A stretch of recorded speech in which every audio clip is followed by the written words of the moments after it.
We would like to acknowledge the traditional territories of the people of the Treaty 7 region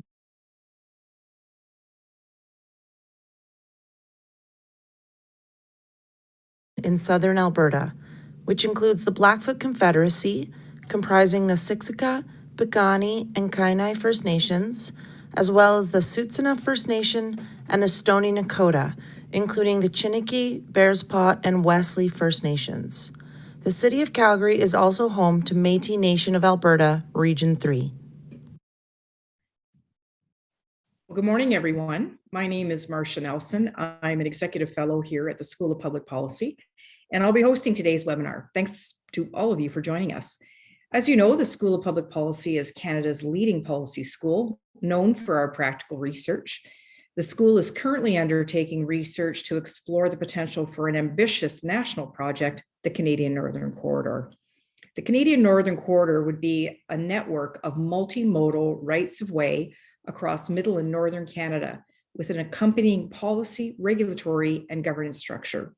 The corridor would provide space for the coordinated development of infrastructure such as road, rail, transmission, pipeline, and communications. The Canadian Northern Corridor Research Program is a flagship research program for the School of Public Policy here at the University of Calgary. The purpose of the program is to provide the information and analysis necessary to establish the feasibility and desirability of permissible corridors in Canada. I want to let you know, if you have to leave early, recordings of the webinars are posted on the School of Public Policy website, and you'll receive a link to the website in a follow-up email from the school. As you know, with these webinars, the best part of the conversation is at the end, where we have a Q&A, and I would encourage all of you to use the Q&A box below to type in your questions, and I will do my best to pose them to our speakers in the time we have available. Now, for today's presentation, we have Dr. André Le Dressay, Jason Calla, and Jason Reeves, who will present to us on reducing transaction costs on infrastructure corridor projects in Canada. Dr. Le Dressay is the Director, Fiscal Realities Economists, the Director of the Tulo Center of Indigenous Economics, and a professor in the School of Business and Economics at Thompson Rivers University.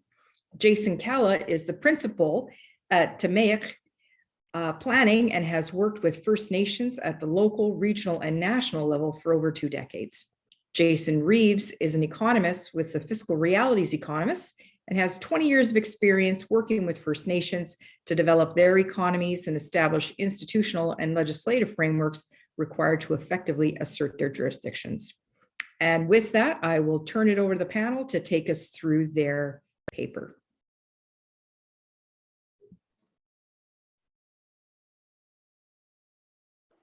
Thank you, Marcia. So we're going to share a slideshow presentation and go through it. I just want to say thank you so much for this opportunity to present our paper today. Jason Calla, Jason Reeves, and myself, we like to think of ourselves as a rare breed. We're TCWs, which is a transaction cost warrior. And we've been working on reducing transaction costs to get deals done for First Nations since about 25 years ago, when Jason Calla and a few other people wrote a paper about the very high transaction cost to getting various construction projects done in the Squamish Nation, where Jason is a member, and Tecumseh to Secwepemc, where I live and work, and where Jason works as well, Jason Reeves. And just to make, provide a little bit of a background, transaction costs that we're talking about in this paper are the barriers to closing a deal. And once you start working on lots of deals, you start to see them everywhere, and you start thinking about how you can reduce them.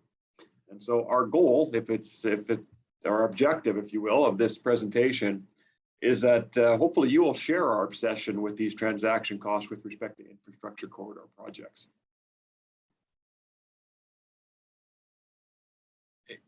Canada has lots of resources and energy, but we also have a lot of geography and history to get our resources and energy to market.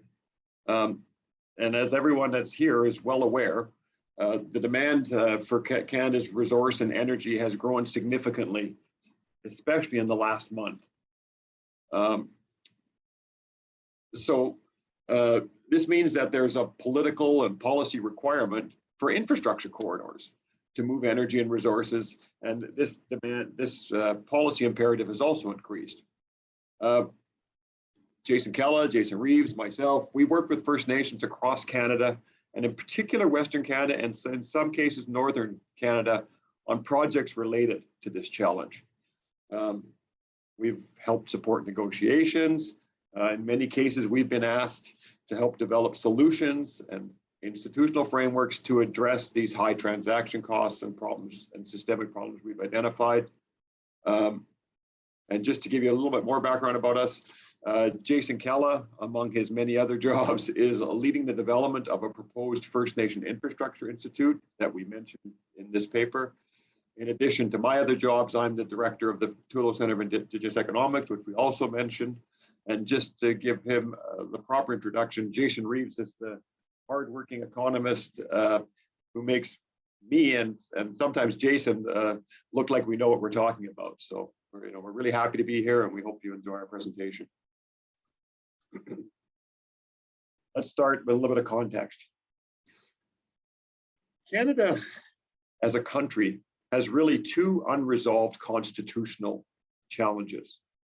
The first one is one that we spend a lot of time talking about, is what is the place of Quebec within the Constitution and the Federation.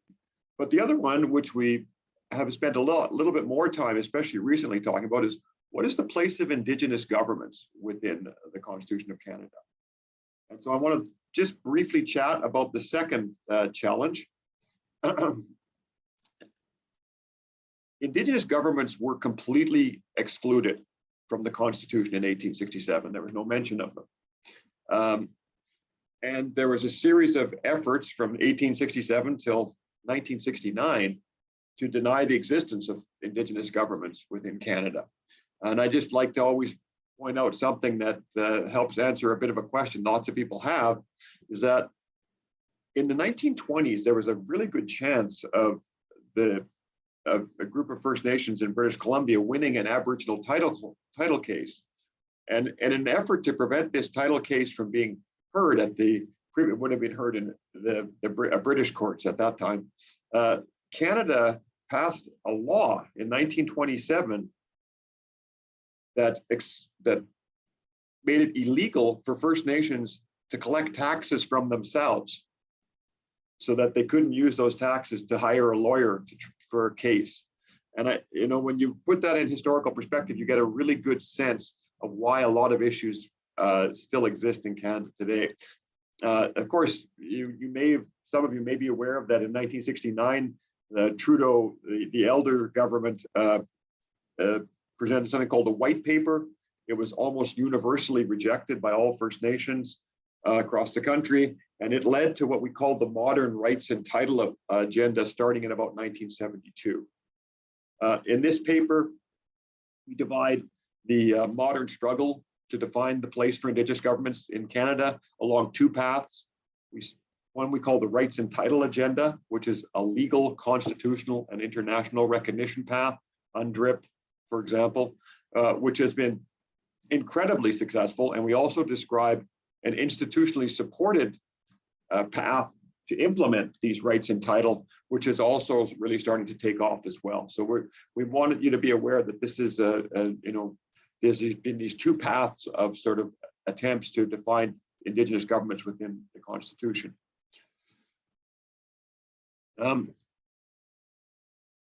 When you get a chance to read our paper, you'll recognize that we see there's a really good opportunity, especially through infrastructure corridors, to bring the rights and title agenda and the institutional framework work together to help to implement Indigenous rights and title, but also to support better, faster infrastructure corridors. And as you will note, as we discussed in the paper, of course, the tragic colonial history of Canada related to policies, residential schools, taking lands and resources, denying rights and title, has generated far too much mistrust for any proposed solutions to support better infrastructure corridor projects to come from government. solutions to reduce costs of infrastructure projects must originate with First Nations.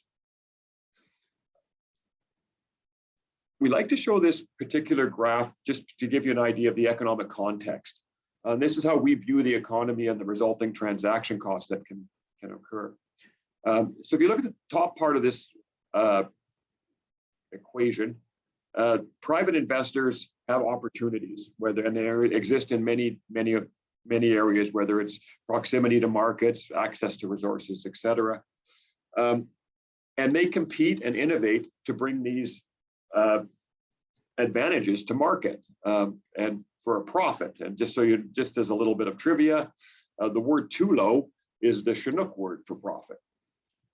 So when I say that's the director of the Tulo Center of Indigenous Economics. So, but the success of economies depends on the design of the public sector framework that supports the private sector. The absence or poor specifications of any of these elements, secure property rights, a good legal framework, business grade infrastructure, government's leadership and administration, will lead to higher transaction costs. And so Canada's colonial policies meant that for the last 150 years, First Nations have foregone public sector development to reduce these transaction costs. And this is what we work full time trying to fix with the various institutions we work with. In the context of an infrastructure corridor, all of these elements, establishing a property right, creating an efficient infrastructure, legal and administrative framework, and a fiscal framework are the areas of the public sector framework that are missing or not sufficiently developed, and they're leading to higher transaction costs. There's a lot of information in our paper, and it has a lot of ideas. So we wanted to provide a quick framework because the paper hasn't been published yet to give you an idea of what we're really talking about here. We believe that the current bureaucratic process for getting to an approval of an infrastructure corridor project represents what we call a complicated system. It's full of defined approval and development requirements. And when Indigenous rights and title requirements are introduced, the complicated system can't deal with this stress and transaction costs soar. And complicated systems tend to be quite rigid, and they're not very adaptable. We see the main source of these higher transaction costs as provincial and federal bureaucracies having learning and adapting difficulties, probably owing to their size, but also possibly owing to the fact that they don't necessarily have an strong incentive to implement First Nation jurisdictions because their growth is associated with higher Indigenous poverty. So we believe a better way to approach the infrastructure corridor issue is to view it as a complex problem associated with a solution that would require constantly evolving better methods that actually reduce transaction costs consistently. And so we look at, the various systems and methods associated with infrastructure, Indigenous infrastructure projects, and improved federal, provincial, Indigenous fiscal relationship, and increased participation, economic participation by Indigenous members in infrastructure projects. So we look at the specific transaction costs of each of these. We use something called comparative systems analysis, and then we identify an Indigenous-led institutional framework that could work to systematically reduce these costs. Our assertion in our paper is that Indigenous-led institutions and jurisdictions are the most effective and sustainable way to continually reduce these costs. And I'm now going to turn this over to Jason Reeves to connect all these infrastructure corridor transaction costs to their sources. Thanks, Andre. We compared the current program-based system used to develop community infrastructure projects within First Nations reserve lands with the jurisdiction-based system used by other governments. And we applied, we applied the analysis to infrastructure corridor projects through Indigenous territories and identified 4 transaction costs. The first, infrastructure corridor project approval requires community support, but without mechanisms for support of Indigenous governments to translate fiscal and economic benefits generated by corridor projects into community-based infrastructure projects and economic opportunities for community members, corridor projects face an additional transaction cost. The source of this transaction cost arises because the federal government controls many of the critical stages of the infrastructure development process on reserve, which contributes to the poor infrastructure outcomes widely reported in many Indigenous communities. The second transaction cost we identified is that infrastructure corridor projects require secure property rights through multiple Indigenous title lands and ancestral territories. The absence of Indigenous land management jurisdictions and a land registry framework for Indigenous title and ancestral lands raises property right transaction costs for these projects. The source of this cost is the Indian Act, which created a state trustee relationship for land and does not provide the appropriate statutory basis for First Nations to reassert their land management jurisdictions.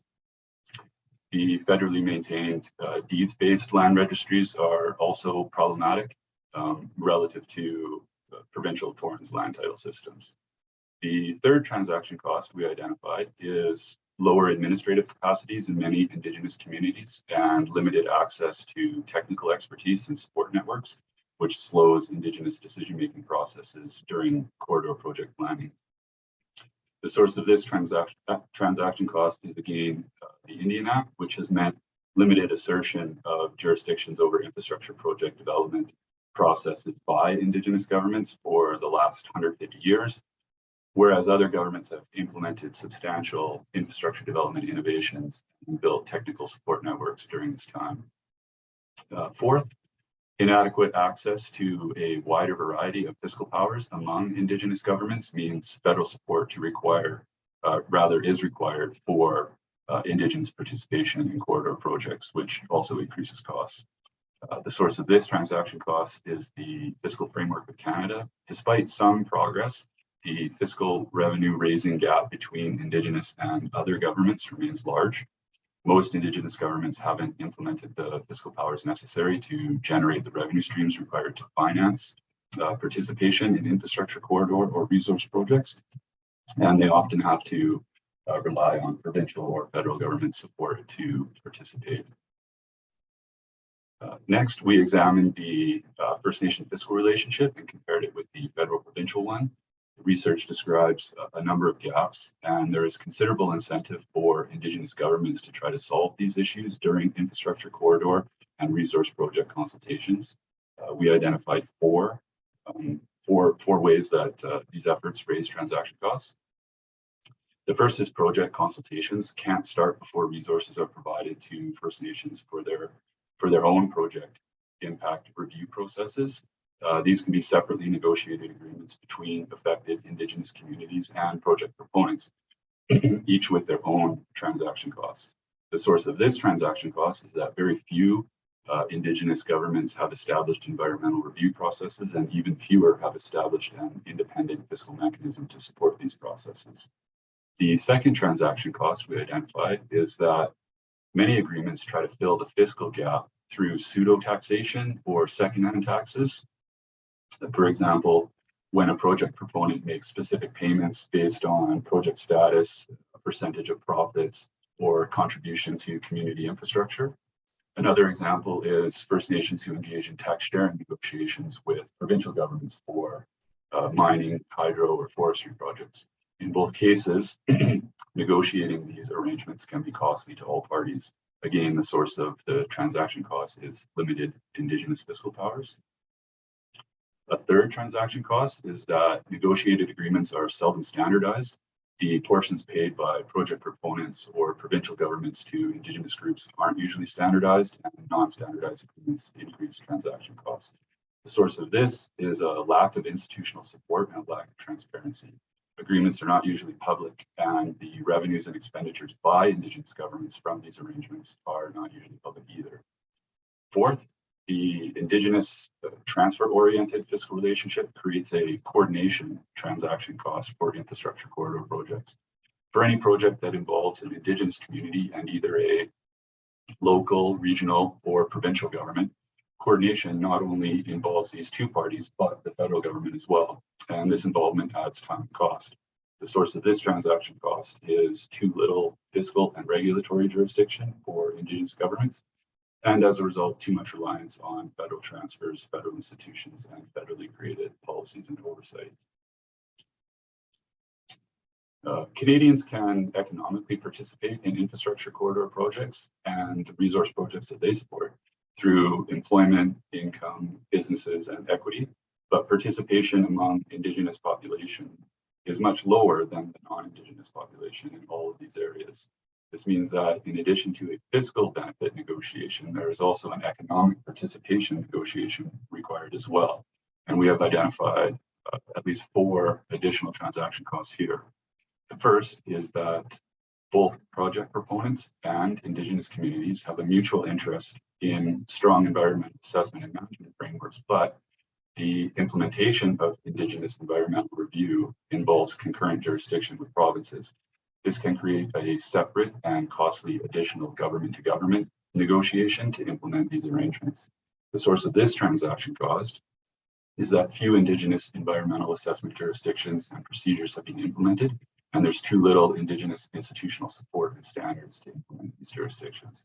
The second transaction cost is the cost to support capacity development and training so that quotas for employment and business contracts can be achieved are often underestimated in these agreements, and this can lead to additional agreement implementation costs. The source of this transaction cost is poor assessment of training requirements to support Indigenous member and possibly Indigenous businesses in career and contracting opportunities. The third transaction cost is Indigenous participation in business startups is hampered by poor access to capital, partly because of a lack of home equity. This makes it difficult to achieve business procurement quotas in these arrangements. Some Indigenous communities negotiate joint ventures, which is an additional negotiation to implement these agreements. Sources for this transaction cost include poor access to capital arising from poorly specified property rights in the Indian Act and outdated Indigenous land registry systems. Fourth, Indigenous equity positions in resource or infrastructure corridor projects can raise transaction costs because there can be many Indigenous communities involved, creating a potential collective governance transaction cost. And Indigenous equity stake purchases require access to credit and a secure public revenue stream. The source of these transaction costs is the Indian Act, which changed traditional governance methods and divided many nations. Reducing these costs often requires an internal agreement among participating Indigenous communities, and limited secure revenue stream options also contribute to this transaction cost. And I will pass it along to Jason Calla to present the Indigenous institutional framework.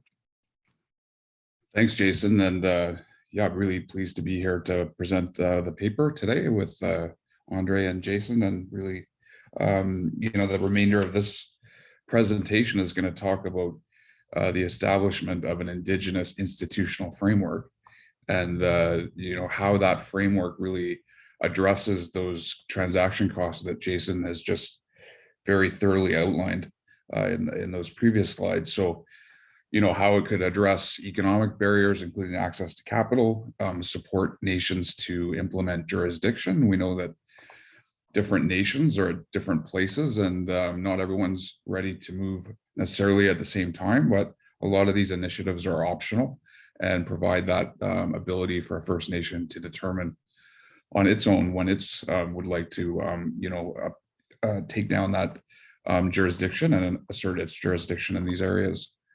Certainly talking about adapting and developing standards as necessary. That's a big part of several of the organizations that we're going to talk about.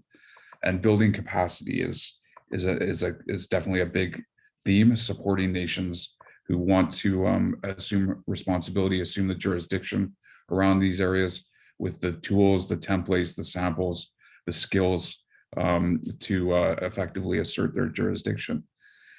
And really, it is responding to the complexities. It's interesting to think about these organizations and about how, what people may have thought, how the tools could be used, and how the tools are being used by nations in ways that maybe we didn't anticipate really speaks, I think, to the effectiveness of the tools. And if we can go to the next slide, Jason, we have a sort of list here of a number of organizations that we think comprise the elements of the institutional framework. That list, some of the organizations have been established for some time. Some of them are relatively new. Some are in a development phase and are still growing. So it may seem a little bit overwhelming, or sometimes I think when people are hearing about the different organizations, it could be take a little bit of time to understand the role and responsibility of them. And but we do think these are all effective organizations, that we're not necessarily duplicating things. We're actually providing very specific support in specific areas. I was reflecting on Andre's comments at the start of the presentation, saying that we've been thinking about these things for 25 years, which is hard to believe, but 25 years ago, a lot of these organizations didn't exist. These are all relatively new organizations, really. And we have seen, I think, as Andre referenced, real uptake, real growth. Again, a lot, I think, at the outset, maybe people anticipated that there would be a few First Nations that may make use of some of these tools. And I think what we're finding is that there's a lot. For example, the First Nations Fiscal Management Act is federal legislation that established the First Nations Tax Commission, the First Nations Finance Authority, and the First Nations Financial Management Board. That is an optional initiative. It started with, a dozen First Nations that had opted in by passing a band council resolution to be added to the schedule. And now there's over 300 First Nations across Canada that are making use of the tool. So just tremendous growth there. The First Nations resource charge, the idea of First Nations asserting jurisdiction and receiving revenue from resources extracted from their territory. The Tulo Center that Andre mentioned, of course, doing tremendous work around capacity building for really practical things for those people working within First Nation administrations. The Land Management Act, replacing part of the Indian Act with your own land code for setting the rules about how reserve lands can be managed. Andre mentioned the First Nation Infrastructure Institute. The idea behind this organization is really supporting nations to plan, procure, operate, manage infrastructure assets on their lands. This is, I think, really complementary to the First Nation Major Projects Coalition, which is really supporting nations for larger linear infrastructure projects. For example, pipelines, for example, electricity transmission lines, supporting those nations coming together to negotiate equity agreements, but not just the economic side, really supporting on the environmental impact assessment and supporting nations, especially where there's multiple nations affected, and thinking through the overall impacts of those projects. So, participating in larger projects throughout traditional territories, hopefully earning some income from participating in those projects, taking that income, putting it towards community projects, and having the support to build community infrastructure projects. We know that the infrastructure gap is enormous. That's the gap between what we see on reserve and what we see in other parts of Canada, whether it's water, wastewater, connectivity, roads, community buildings. We think there's a real opportunity here with the support of these organizations, I think, to for First Nations to participate in projects that might be through a national corridor, and for that participation to really support closing that infrastructure gap. So of course, there's a couple other references here, including First Nations Leading the Way. This is a conference that's the fourth annual, I think, is coming up at the end of the month virtually. It's all those nations that have opted into the Fiscal Management Act or are opted in to develop a land code, of which, again, there's over 300. That's just for reference. There's about there's over 600 in Canada total. So that's about half of all First Nations in Canada are participating using some elements of these institutions. So, Jason, if you could, I know we're a little tight for time and want to leave enough room for questions. So, I've got 3 slides here really following along Jason's description of the transaction costs and really sort of thinking about, okay, well, if that's the transaction costs, how can we address that transaction costs, and how will those institutions that I just referenced on the previous page, support First Nations to reduce the transaction costs. And certainly FINI is the idea behind it. That's their acronym, FNII, for the First Nation Infrastructure Institute, supporting First Nations to do their local community projects. That's important, we think, because of course, if there's benefits from participating in a large linear project that crosses through the territory, you need to have, you need to see benefits at home. And so, having support for those projects, I think, is obviously important for the individual nations to make decisions about whether to participate, and the ability to translate benefits to monetary benefits to local community projects is important to maintain that support.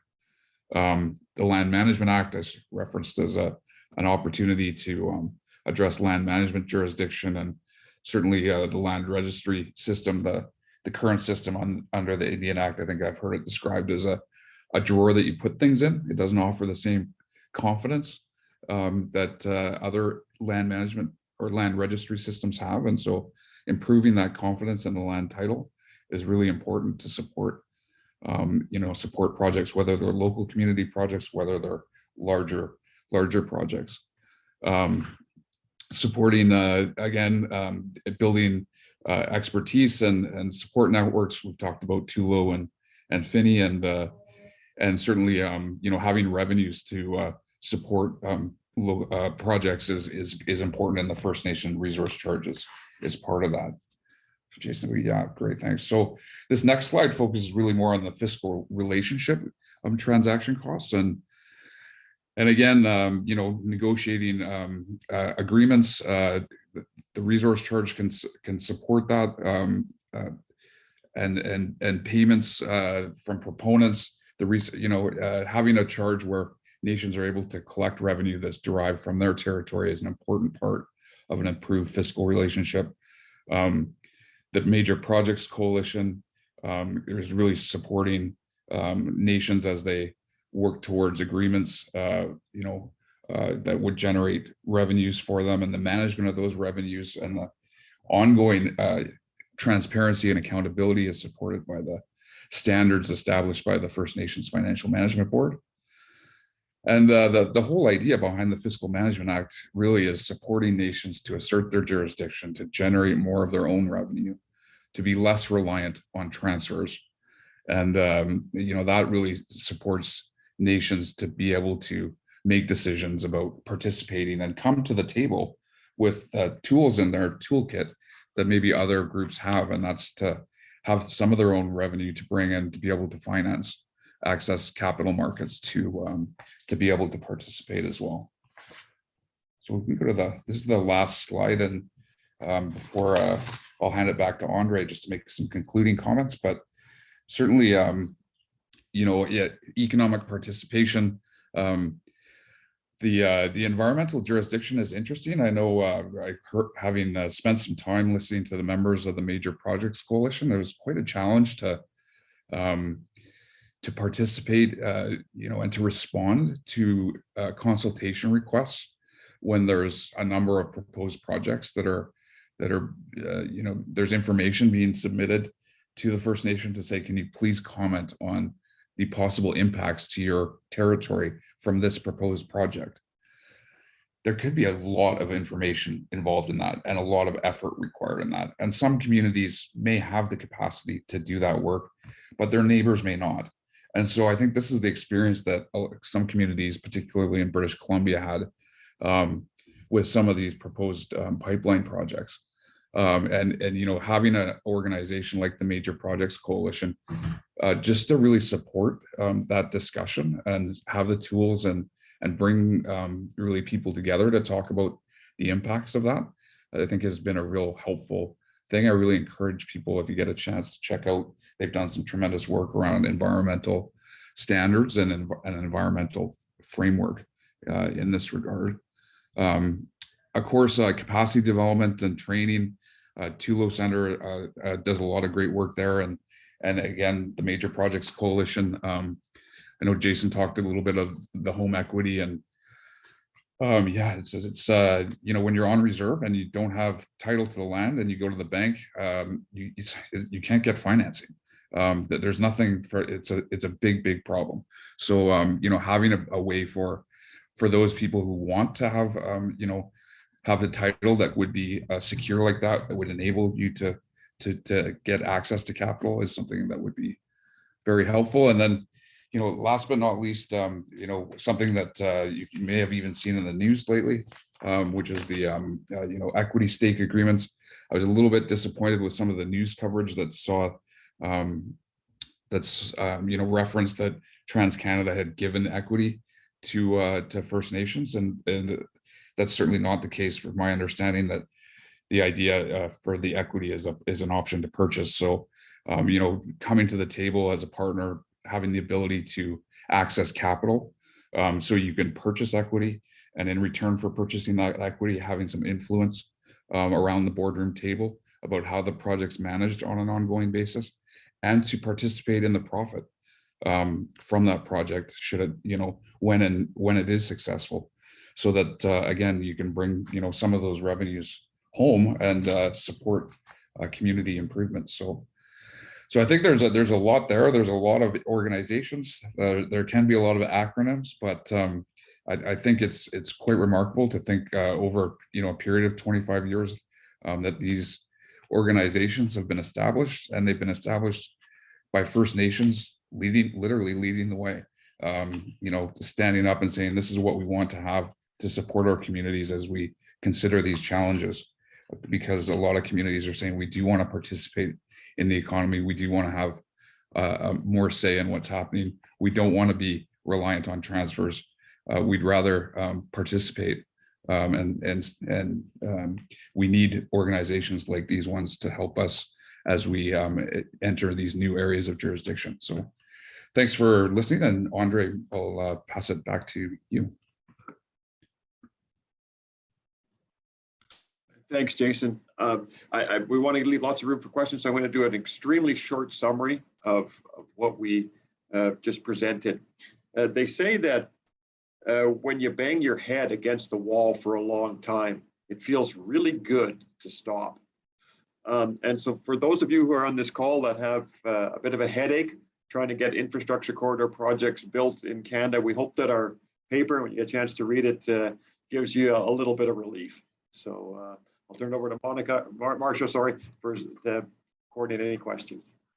Great, thank you so much. And thanks for a terrific presentation, as well as a fantastic paper. I had the chance to read the draft, and I would really highly recommend it to people in the audience when it is published, because it's just this incredibly rich discussion of not just the issues and kind of a deconstruction, right, of what all those costs are and where their sources are, but it also has this fantastic treatment of potential solutions, which Jason was just taking us through.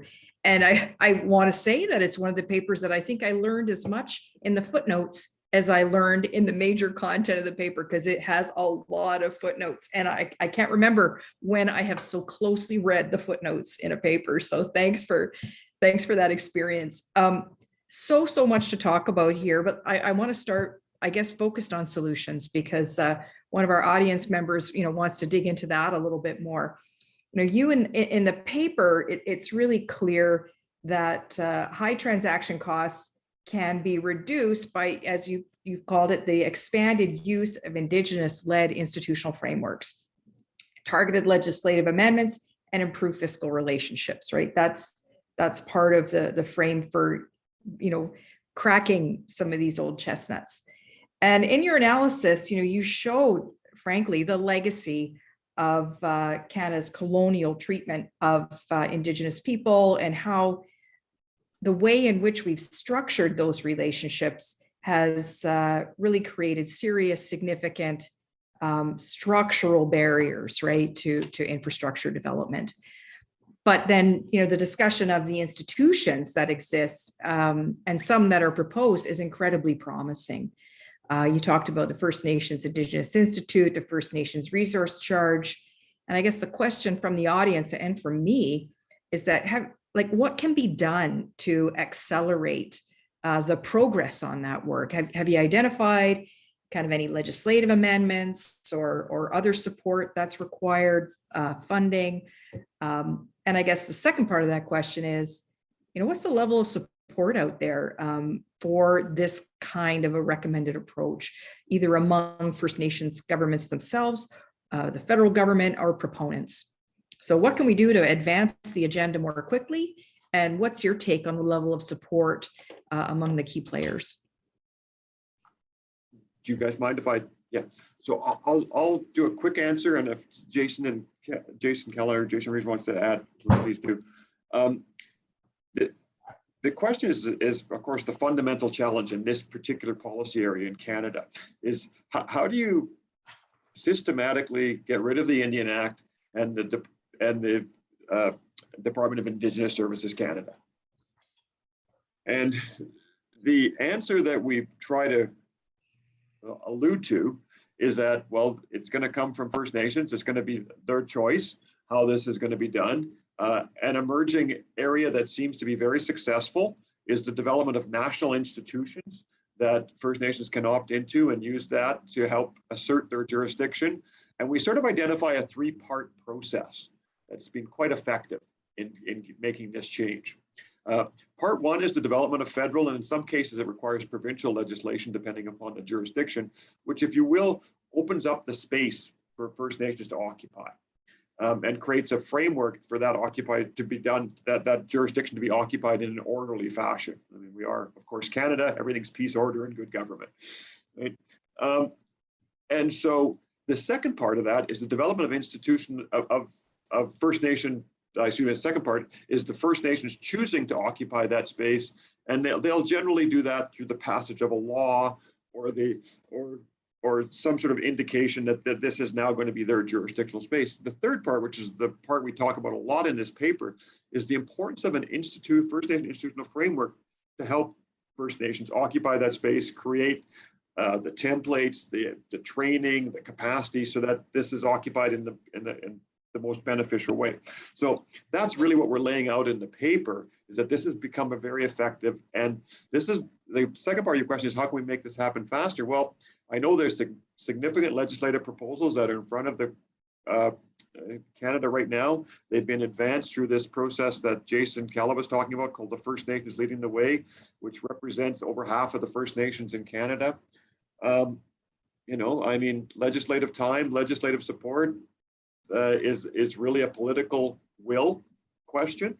And of course, I suspect these institutions and First Nations appreciate all support to advance these legislative amendments and accelerate this. And do you want to add anything, Jason or Jason?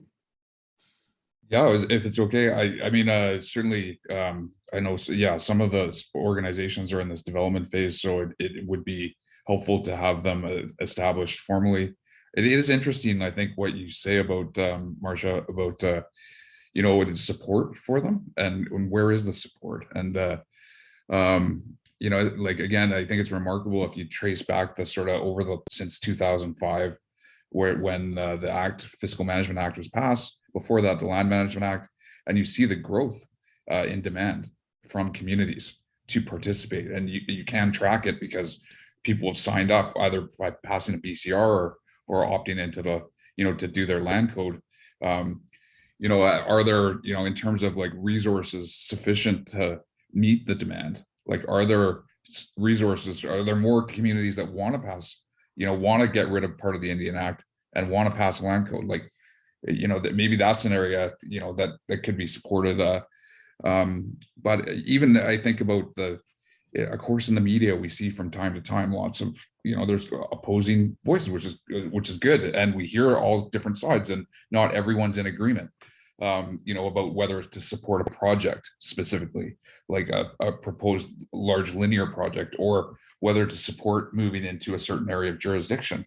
But I don't think you can argue what you've seen is many communities stepping forward and saying, yes, we would like to participate if we can manage the environmental risks appropriately, and if our voice is heard in an environmental process, and if our traditional knowledge and other considerations are taken into account, then maybe we might. But we also want to have a meaningful, a benefit economically from participating. I just lost you. Oh, Okay, there you sorry. are. You're back. Yeah, and so I just and it's similarly, I don't think you can argue that we've seen a large demand for nations wanting to participate in the Fiscal Management Act, the demand for access to capital for more community projects, and certainly we're seeing a lot of demand for support in local infrastructure projects. So I think that's a metric that's worth continuing to monitor to see how the demand is met for these different initiatives. Thanks. I think it's so true that things are changing rapidly, right, on this landscape. And, one of the statements you make in the paper is that there will not be future major infrastructure projects in Canada without Indigenous economic and fiscal participation, and that participation must be Indigenous led. And I think that is more and more being accepted as a truism, right, in infrastructure development in Canada. And you just have to look at the TC Energy deal, right, with the 10% equity option that was recently negotiated, and all the various projects out there that are engaging much more directly with nations on equity opportunities and partnerships. So I guess my question here is, do you think that assertion has become a truism? Do you think it's broadly accepted by proponents and governments that the old way of doing things just cannot succeed, and that new approaches, new partnerships, and certainly Indigenous-led engagement is what's needed? I'm going to let Jason Keller answer that, but I want to just make one quick point. In our observation, there's no doubt that private industry has adopted to this reality. Okay. There's no doubt that First Nations and many of their advisors have adopted to that reality. We're not as convinced that the same, and we view this as I mentioned, as a complicated system, and we're not as convinced that federal and provincial governments have adopted that reality to the same extent. Now so we think that the only framework, not the only, but the best framework to deal with that particular barrier is to create more of a First Nation institutional framework, which, if you will, occupies the space of some of those areas of those bureaucracies, so that this can be done much more efficiently. So that's where we see as the big transaction cost right now. But I'll let Jason answer that question too. Yeah, I mean, we're certainly seeing, I think, again, tremendous interest in organizations like the First Nation Major Projects Coalition. I know, that's an organization that, began primarily because of some proposed natural gas pipelines, I think, and interest around that area. But there's many infrastructure projects proposed throughout the country, and we're seeing, I think, demand from nations in Atlantic Canada, in Ontario, in the prairies, where these, and it's not just pipelines, it's electricity transmission, it's green energy, it's different types of projects. So I think there's interest certainly from First Nations, because, and again, the metric you can look at is how many nations are participating. Who's coming to participate, and there's more and more. And then we're also seeing tremendous interest from the private sector, like Andre mentioned, I think. But and we see that because the coalition really reaches out to them and really tries to bring them together and say, like, let's talk about some of these things, and talk about some of the concerns, and talk about some of the models that are possible. And and I think we are seeing some support from Canada, for example, and some provincial support in this regard. But yeah, it seems like a successful approach. It's First Nation led. It's bringing people together to try and address these transaction costs. And I think it's a model for a way to go, for sure. You bet. Well, the paper presents I guess, what I would call a kind of comprehensive, strategic, rights-based set of proposals. And although sometimes when you went through a long list of institutions and lots of different measures, that scale of change can seem daunting, right? But I think you rightly caution against shortcuts, right? Like don't be thinking that there's an easy way to just jump to the end. And I wondered if you could talk a little bit more about why, or what you see shortcuts looking like what is a shortcut that you're seeing, and why are they kind of resulting, frankly, in more harm than good? There's an old saying about if a deal is too good to be true. So this is generally the shortcut we see the most often. So the deal we see, the shortcut is that, like the private sector, they're very innovative. A private sector proponent will provide significant access to capital to participate in an infrastructure project in exchange for what we would consider a significant portion of the First Nation property right, if you will. And we're not confident those deals are good and fair. And we've seen several examples of them. And I mean, the one that I think people that are participating might be aware of course, is what's it called? Bridge financing. Is that what it's called? The one that collapsed, and yes. They had a number of deals that were associated with First Nations along this line. And it was a shortcut to get First Nation participation in infrastructure corridor projects that ultimately led to, like all parties losing significant resources. And that shortcut, let's just cut one part of the deal, the high transaction costs are associated with access to capital. And I think that shortcut's not been in effect. The other one that we really want to make a point about is, is there a government program? Is there a magical government wand that can be waved to do this? And the answer in our mind is no. The two things happen with government programs. One, they're generally designed by federal and provincial bureaucracies, which, well-meaning, helpful potentially, but they tend not to be addressing the systemic reasons for the transaction costs, to treat the symptoms of the transaction costs. And ultimately, they're only as effective as long as the program works, and even then, they may not be designed effectively. And also, they take a long time to set up. So now you have the higher transaction costs of setting up a government program, is in addition to the higher transaction costs you're trying to resolve. So those two shortcuts, we don't necessarily believe they'll be effective. Jason, you want to add anything? Okay, well, I can't let us close this conversation without asking a kind of current events question. And I think it was Jason that actually twigged this for me yesterday. And I guess, the question relates to what you think about the impact of, the current incredibly high price of oil, the ban of Russian oil and gas exports to Europe, and of course, the pressure on Canada to, as a major energy producer, provide some access to our resources, either through things like East-West Coast LNG or other types of mechanisms. What do you think this might mean for some of the context and the environment in which you're recommending the new institutional approaches? Andre, do you want me to? I'm happy to. Take a stab at it. Yeah, of course.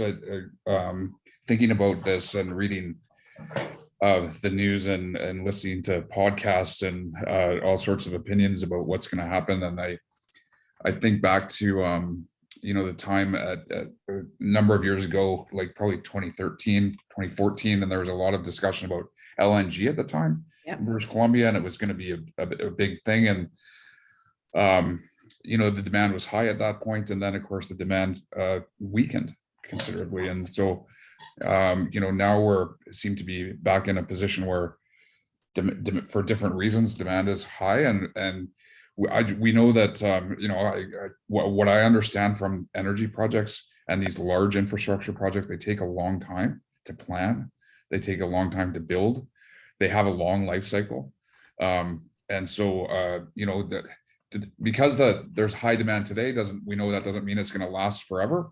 But again, it's sort of, I guess, speaking to the not taking shortcuts, but recognizing that, if Canada is interested in, and all, provincial governments or First Nations are keen to respond to this demand by participating, by having the resources from their traditional territories, in a responsible way, brought to market.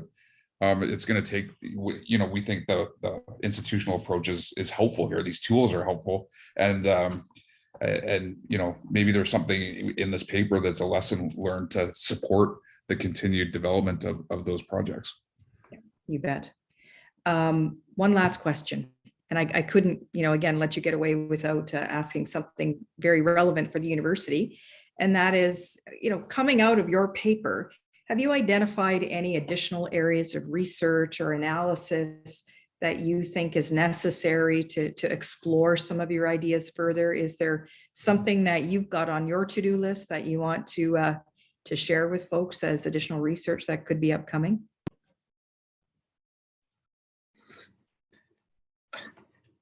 I mean, we've scratched the surface, right? Yeah. Like the amount of research in two areas that's required, that we hope that other academics and other researchers take a significant interest in, is the dynamic of institutional change. Is that we are in a your previous question is exactly relevant to this question. Is we've seen in the last month significant policy shifts and policy imperative change for governments, certainly in the Western world. And now you have the question: how do you manage the necessary institutional changes and policy changes so that you can adapt quickly? One of the things that we've always believed that leads to sustainable economies is that when there's a shock, whether it be the one we're experiencing right now or the one we experienced exactly 2 years ago, the pandemic, how well does an economy adjust and respond to these new realities? This is another area of incredible research potential. And we think that that this is the challenge for First Nations, it's a challenge for provincial governments and the federal government, is how do we become a much more adaptable, flexible economy and political system when these changes occur. And so we really hope that that by looking at these things systemically, we can start to really begin to focus on what are the barriers to change, because and what are the barriers to adaptation? And of course, we spend a lot of our time thinking about those matters in the First Nation context, but they're just as relevant in the federal and provincial context. And we really hope that our paper is helpful in that regard. That is fantastic. Well, unfortunately, that's all that we're going to have time for today. I do want to thank all of you for your presentation today and for the work on your incredible paper. I hope for the audience, this has really whet your appetite to dig into that paper. It should be published by the School of Public Policy in the coming weeks. I would just invite you to go to the policyschool.ca website or watch our social media, and it'll be available to you as soon as it comes out. I just want to share with folks that this is our final seminar in the series that's been presented by the Canadian Northern Corridor Project. All of our past webinars and papers are available on our website at policyschool.ca or canadiancorridor.ca. We also have a recording of today's presentation that'll be available within about 2 business days, so you can watch it again and share it with your colleagues who might be interested. And I guess I'll just close by saying thank you all for joining us today. Thanks again to a wonderful panel, and I hope you all have a great day.